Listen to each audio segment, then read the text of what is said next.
नमस्कार, मैं Manukul, motivational speaker and success coach. अभी लॉकडाउन चल रहा है। मैं बहुत दिनों से सोच रहा था कि क्या परिवर्तन हुआ, what we lost, what we gained. और मैं इधर बहुत सारी किताबें पढ़ रहा था। I got some very interesting quotes जो मैंने लिखा, जो मैंने नोट डाउन किया। और मैं आपसे पूछना चाहूँगा, ज़रा इस पे ध्यान दीजिए, ज़रा इसको ज़रा समझने की कोशिश कीजिए कि क्या बदला है। क्या ये सारे स्टेटमेंट्स जो मैं पढ़ रहा हूँ वो सच हैं आज की परिस्थितियों में? क्या आज उसका रेलेवेंस बचा है? Kenneth Olison had said in 1977 that computers have no future. The second very interesting comment came in 1911 by Marcel Ferdinand, that he is a military strategist of America, and what he said, that aeroplanes are interesting toys, they don't have any future. Next statement I wrote, that man will never reach the moon regardless of all future scientific advances. That was said in 1967 by Dr. Lee D. Forrest. Next statement is also very funny. आज की परिदृश्य में, that television would not be able to hold on to any market. People will get tired of it. It was said by Daryl F. Janik, that is from in 1946. Then again, a very interesting thing, I noted it out. For majority of people, the use of tobacco has a beneficial effect. मतलब cigarette पीने से majority के लोगों को फायदा होगा। ये कहा गया कब? 1969 में। उसके बाद की एक स्टेटमेंट में पढ़ रहा था, telephone has too many shortcomings to be a serious communication apparatus. That has been said in 1970s. And again, one point I have noted out, that earth is the center of universe. That was said by the Egyptian astronomer.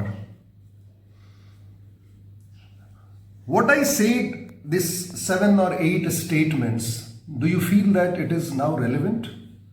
All has been washed out. That computer has created his niche and space in today's life.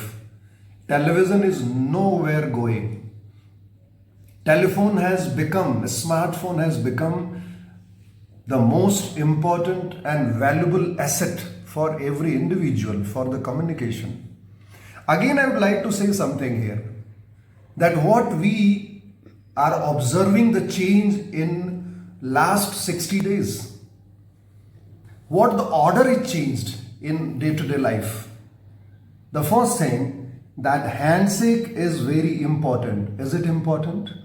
Now namaskar is very important. So the order is changed. Now handshake is not professional mannerism. Next one is, smartphone are dangerous device. We should not get attached to it. अभी 60 दिन पहले तक हम smartphone को गाली दे रहे थे, mobiles को गाली दे रहे थे, और आज हम उस पे क्लासेस कर रहे हैं, आज उस पे हम ऑनलाइन सारी चीजें कर रहे हैं।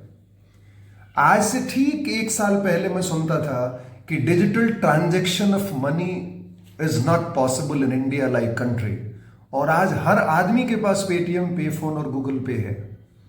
See the order changing and how the order is changing. Then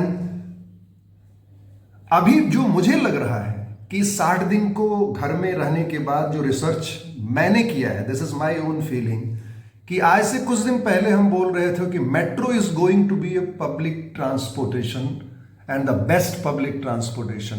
is it? I have doubts. Why? Because metro में जिस तरह की भीड़ मैंने देखी है, मेट्रो में जिस तरह की मारामारी देखी है मैंने, हमें तो नहीं लगता है कि अब मेट्रो में कोई चढ़ने वाला है। रेलवेज का स्वरूप बदल जाएगा। अब वो रेलवे नहीं रहेगी जिसमें आप सिर के ऊपर बैठे हुए हैं। जनरल क्लासेस अब नहीं दिखेगी। There will be totally different railway we are going to see in future. मुझे लगता है दो चीजें बहुत बड़ी चेंज होने वाली हैं। Air traffic is going to be increased. Now the airway travel is the best way travel. आने वाले दिनों में लोग इतनी लंबी यात्राएं नहीं करेंगे। अब जो छोटा आदमी भी होगा वो भी कोशिश करेगा कि मैं जितनी जल्दी हो सके ट्रैवल करूं।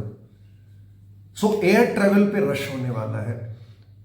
दूसरा, कुछ लोग बोल रहे थे एक्सपर्ट्स की automobile industry will be in doldrum. मुझे लगता है कि ऑटोमोबाइल इंडस्ट्री, कार्स की, जीप्स की सेल बढ़ेगी, क्योंकि लोग अब रोड पे ट्रैवल करना चाहेंगे। रोज अब इंडिविजुअल कार रखना चाहेंगे जिसमें सेफ्टी नॉर्म्स हो, जिसमें डिस्टेंस का फासला हो और अपने तरीके से वो ट्रैवल कर पाए। सो आई डाउट कि automobile industry is going away. It is going to have a very big boom in coming months and coming days. Digital education बढ़ चुका है, ई एजुकेशन बढ़ चुका है। अब हमारे पास वो स्कूल भी नहीं दिखाई देंगे आने वाले दिनों में जिसमें 5-5 हजार बच्चे एक ही बेंच पे 10 बच्चे बैठे हुए हैं, एक एक क्लास में 60 और 70 बच्चे बैठे हुए हैं। Now the situation is going to change. I feel it कि 20 बच्चे एक क्लास में ज्यादा नहीं बैठ सकते। There will be single bench accommodation, एक बेंच पे एक बच्चा बैठेगा। अब वो सिचुएशंस आने वाली है। क्लासरूम की लंबाई चौड़ाई बढ़ जाएगी, तो थिंग्स विल चेंज। यानी अब हम एक स्कूल में मैक्सिमम 400 से 500 बच्चे देख पाएंगे। वो 5-5 हजार बच्चे और एक 2-2 हजार बच्चों वाला स्कूल अब नहीं दिखेगा। आई फील कि ये सब चेंजेस आने वाली हैं। लेकिन एक चीज जो मेरे अनुसार चेंज होने वाली है कि ये सारी चीजें जब बदल जाएंगी तो मनुष्य क्या करेगा। What I will do, what you are going to do. Are we going to change? मेरे अनुसार यस। अब जितनी हमारी पेरिफेरल चीजें हैं वो अब हमारे अनुसार चलेंगी। मैं ज्यादा इंपॉर्टेंट हो जाऊंगा, मेरा दोस्त इंपॉर्टेंट नहीं होगा, मैं ज्यादा इंपॉर्टेंट हो जाऊंगा। Everywhere I will become very important. Society ज्यादा इंपॉर्टेंट नहीं रहेगी, मैं ज्यादा इंपॉर्टेंट हो जाऊंगा। Everything will change. बट क्या हम सोसाइटी से अलग हो सकते हैं? क्या हम स्कूल से अलग हो सकते हैं? क्या हम अपने समाज, अपने परिवार से अलग हो सकते हैं? तो हमें अपने पैराडाइम को चेंज करना पड़ेगा। तो कैसा पैराडाइम होना चाहिए? प्रिंसिपल बेस्ड पैराडाइम होना चाहिए। यानी अब हर आदमी इंडिविजुअलिटी को खोए बिना ही समाज से मिलेगा। यानी हमारी अपनी प्रिंसिपल्स पे मैं बात करूंगा। I will get associated with anybody with my own principle. अब ऐसे ही मटर गश्ती के लिए कोई बाहर नहीं जाने वाला है। अब ऐसे ही मार्केट में मॉल घूमने के लिए कोई नहीं जाने वाला है। अब ऐसे ही बैठ के टाइम पास करने वाला कोई नहीं है। सो आने वाला दिन बहुत कुछ चेंज होने वाला है हमारे अपने बल पे। मैं बोलूं तो हमारा जो सेंटर है, जो पहले बिगड़ गया था, हमारा जो पैराडाइम बाहर चला गया था, वो पैराडाइम अब वापस आएगा। It will be A paradigm shift in life management. It will be a paradigm shift in family management. Now individual is going to be important. मैं मेरी पत्नी के साथ जो संबंध होगा, मैं मेरे दोस्तों के साथ जो संबंध होगा, मैं मेरे क्लास फ्रेंड और गर्लफ्रेंड और बॉयफ्रेंड से मेरा संबंध होगा, मैं मेरे पेरेंट्स से जो संबंध होगा, मैं जो इस समाज से, मेरे स्पोर्ट्स से, मेरे हॉबीज से, मेरे एनिमीज से, मेरे दोस्त से, यानी मेरे एम्प्लॉयर से, अब जो भी मेरा संबंध होगा, that will be based on my individual principles. अब ऐसा कुछ भी नहीं बचेगा इस समाज में कि इंडिविजुअलिज्म खत्म हो जाए। सो हमारी individual identity is going to be more important. So मैं ये रिक्वेस्ट करना चाहूंगा, आज जो बच्चे मुझे सुन रहे हैं, जो टीचर्स, जो प्रोफेशनल्स मुझे सुन रहे हैं, मैं बोलूंगा हमें अपनी सोच को पूरी तरह से बदलना पड़ेगा और हमें अपने प्रिंसिपल्स को फिक्स करना पड़ेगा कि हम किस प्रिंसिपल पे जीना चाहते हैं, हम किस वैल्यू पे जीना चाहते हैं। यानी आने वाला जो दिन है वो वैल्यू बेस्ड होगा। आने वाला दिन ऐसे ही केयरलेसली चलने वाला दिन नहीं होगा। आने वाला दिन हर चीज में वैल्यू खोजेगा। इसलिए मैं ये चाहूंगा हम वैल्यू पे काम करें। तो व्हाट आर द वैल्यूज? मैं 3 ही वैल्यू को ज्यादा इंपॉर्टेंस देता हूं। The first value is truth. अब कोई भी चीज झूठ के बेस पे नहीं चलेगी। The false things will not sustain in this society.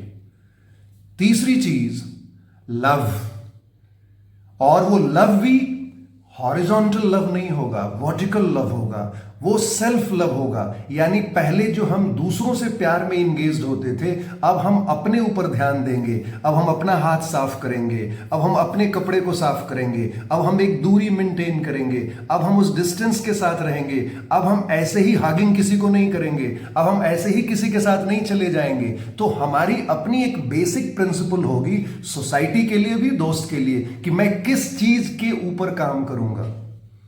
अब ऐसे ही डायरेक्ट कोई बेडरूम में नहीं जा सकता, तो फैमिली का एक नियम हमारे अनुसार होगा। अब जो भी आएगा गेस्ट, उसके लिए लिविंग रूम होगा। अब ऐसे ही वो बाहर नहीं, अंदर नहीं जा सकता, उसके लिए अब सारी चीजें, पाबंदियां लगेंगी। हम सिस्टम चेंज करेंगे वैल्यू का।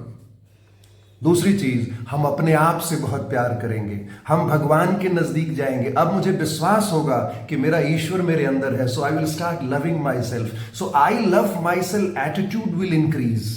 आई love you attitude is going to fade away, because मैं अगर नहीं सुधरा तो मेरा बेटा नहीं सुधरेगा, मैं अगर नहीं सुधरा तो मेरा परिवार खत्म हो जाएगा, और अगर मैं नहीं खत्म चला तो फिर ये पूरा समाज खत्म हो जाएगा। तो हर इंडिविजुअल को अपनी सेफ्टी पे ध्यान देना होगा, हर इंडिविजुअल को अपने लिए पहले जीने का सोचना होगा, और उस जीने में ही समाज का भला है, उस जीने में ही। क्योंकि मैं बचूंगा तब मेरा बच्चा, मेरा परिवार बचेगा। क्योंकि मैंने देखा अभी 60 दिनों में कि अगर किसी एक को कोरोना हुआ तो पूरे घर के 20 लोग हैं वो सब इन्फेक्टेड हुए। इसका मतलब उस आदमी पे जिम्मेवारी थी। Every individual has a role to play in this coming days. And the second last one is, जो सबसे बड़ा वैल्यू होगा, जेनरोसिटी। आज मैंने पहली बार देखा समाज कैसे आगे आया है लोगों को खिलाने के लिए, लोगों को बांटने के लिए, लोगों को देने के लिए। यानी होर्डिंग विल बी स्टॉप्ड। सब लोग अब देना चाहेंगे, हर लोग अब बांटना चाहेंगे। क्यों? क्योंकि पहली बार ये पता चला कि ये जिंदगी बहुत छोटी है, इसलिए हमें लोगों के साथ मिल के रहना चाहिए, हमें लोगों की सेवा करनी चाहिए। सब लोगों ने अपने खजाने खोल दिए, चाहे वो टाटा हो, चाहे वो बिरला हो, चाहे वो बड़ी बड़ी इंडस्ट्रीज हो, चाहे एक छोटा आदमी ही क्यों ना हो, सबने सैक्रिफाइसेस किया। और फोर्थ थिंग, पेट्रियटिज्म। अब देशभक्ति खुल के आएगी। वाई?